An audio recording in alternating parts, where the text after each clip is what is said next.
जों अल बड' एक्स भलन्टियार फर्सनिफ्राय जों दिनै बे सिसि2नि सनापुरनि गेवलां फोथाराव मोनसे मास रेलि मास गेदारिं माबायाव जों नुजाफैदों।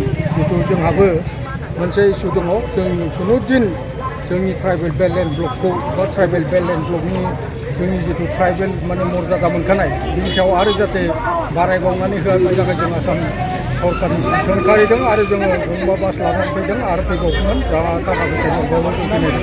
जों खुनु बदे मानि हाया सय जनगोष्ठीनि बे ट्राइबेल जितु जनजातिकरणनि मोनसे इस्यु होनो थांदों बे जिनिसखौ जों ट्राइबेल जनजातिकरणखौ जोङो मालाबाबो गनायनानै लानो हाया। बेनिखायनो गोख्रोङै जोङो अल बड' एक्स भलन्टियार फर्सनिफ्राय बिथां सरकारफोरखौ जों गोख्रोङै सोंखारिहरो जाहाथे सिबिं गरसेबो जाहाथे ट्राइबेलफोरनि 14टा ट्राइबेलफोरनि जाहाथे खहा जाया जाजासे जेबो खामानि मावा बेनि थाखाय जों गोख्रोङै सोंखारि हरनाय थाबाय अल बड' एक्स भलन्टियार फर्सखौ फोजोबदों।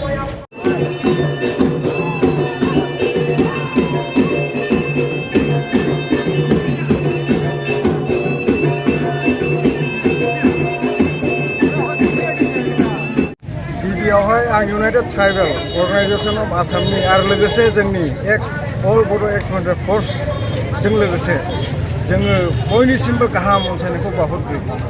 दिनै जोङो बे सनापुरावहाय दंफैयो।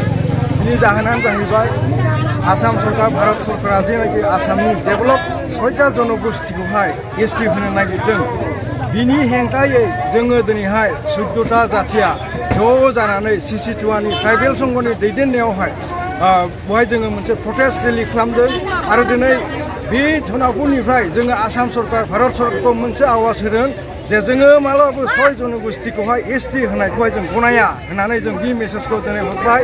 आसा खालामो जोंनि बे डिमान्ड जोंनि बे दिनैनि जि मेलनि मेन गुबै थांखि बेखौहाय भारत सरकार आसाम सरकारा बेखौ खोनासंनानै बे 6 जनगोष्ठीनि एसटि होनो नागिरनायखौहाय बन्द खालामगोन। हामबायसै। Thank you. इन्ट्र' भिडिअ'आव जायखौ नोंथांमोना नुदों बिथांमोना अल बड' एक्स भलन्टियार फर्सनि दैदेनगिरि बिथांमोन। इउटिअ united tribal organisation of Assam बेनि दैदेनगिरि बिथांमोना जाय खोथाखौ बुंदों बेखौ नोंथांमोना गावबागाव मेगनजों नुनो मोनबाय, खोमाजों खोनानो मोनबाय। मा सानो कनस्टिटिउसना माखौ थिनो, आयेना माखौ थिनो बेजोंसो जोङो खारनांगोन। बिथांमोना आयेननि खोथा लानानै बिथांमोना बुंबायबा नोंथांमोना मा सानो बिनि सायाव जे जायफोर 6टा जनगोष्ठीफ्रा एसटि दाबिदोंमोन बे बिथांमोना एसटिनि मर्यादा मोननो थाखाय क्राइटेरिया थांना थानाय जिबन जापन खालामनायाव बिथांमोना खायद'निफ्राय लानानै कालसारनिफ्राय लानानै सोलिनाय जोबथा बुब्लिसिम बिथांमोना ट्राइबेलनि क्राइटेरियाजों मिलायगोना मिलाया। आरो बे खोथाखौ मानगोनां दावराव देख्रेब नार्जारि साराबो बुंखांबायमोन। रायजो राजाफ्रा नोंथांमोना मा बुङो? सोरहाबा बिनाय कनस्टिटिउसनाव थानाय आयेनाव थानायखौ बिनायाव बिख'नानै लानायाव जेबो बुंनांगौ गैया, रावहाबो अबजेक्सन गैया। नाथाय बिनायनि नामावनो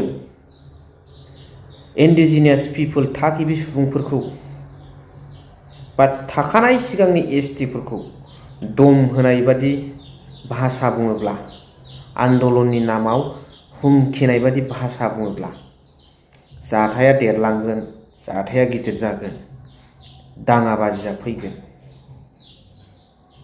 नाथाय सोरनिबा राइट्स एन्ड प्रिभिलेजेसखौ क्राइटेरिया हिसाबै संबिधानिक भाबै मोननांगौब्ला बेवहाय जेबो बुंनांगौ गैया। बे खोथाया स्पष्ट। बेजों लोगोसे मोनसे खोथाखौ आङो गोसोखांबावनो लुबैदों। मानगोनां इउजि ब्रह्म बिथाङा उर्खाव गोरा बिथां सारा मोनसे समाव इउपिपिएल दोलोनि पाब्लिक गेदारिं मिटिङाव बिथाङा बुंदोंमोन इउपिपिएल दोलोनि सापर्टार्सफोरनोल' बिटिआर गभर्नमेन्टनि आसनिफोरखौ होनाय जागोन होननानै।